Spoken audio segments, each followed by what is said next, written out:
Emmerdale John's sick plan for Robert backfires, leading to Aaron twist.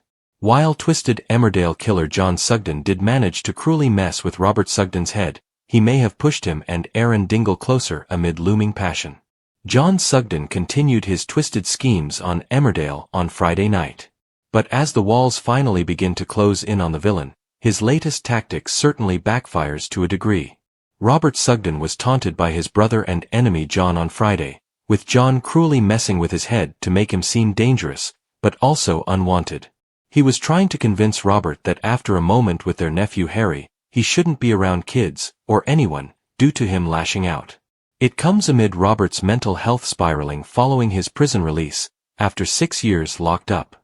He's recently revealed more about his turmoil and how prison has impacted him, while he hasn't really gone into full detail despite pleas from his loved ones to seek help.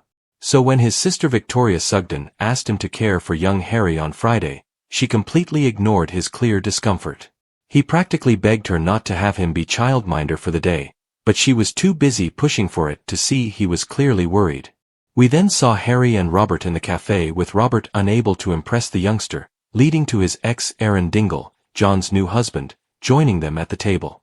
Robert begged Aaron to visit the house and help him care for Harry, but he was having none of it, especially when a jealous John walked through the door, causing Aaron to rush off.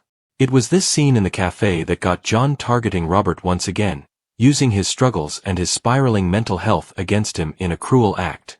As Robert stepped away, John told Harry to play his drums really loudly at home, knowing full well it could trigger Robert, who is believed to be experiencing PTSD.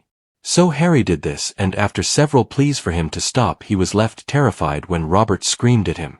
The scene was worrying, but nowhere near what John claimed it to be later on in a scene with Aaron. Not only did he manipulate Harry into believing he needed to be scared, but he also got inside Robert's head and had him believe he was dangerous, telling him he couldn't be left alone with people having already lashed out before. We could see Robert looking troubled as he tried to process what his brother was saying. Robert was sure the event wasn't as bad as John was making out, unaware that John was twisting the truth and manipulating him in the hope of getting rid of him for once and for all. With him planning on driving a permanent wedge between Robert and Victoria, he believed he'd done the same with Aaron. But he was in for a surprise when this appeared to backfire, as he moaned about Robert to Aaron only to get a surprising response. Aaron asked how Robert was, clearly still caring, leaving John annoyed, but Aaron downplayed it.